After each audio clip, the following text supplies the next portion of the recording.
Με τα δύο πόδια.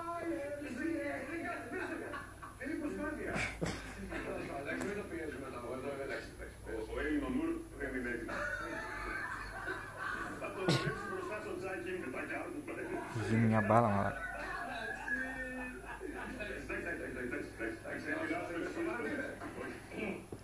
Τι σου έχει.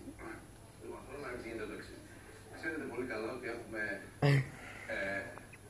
Σταμάτα.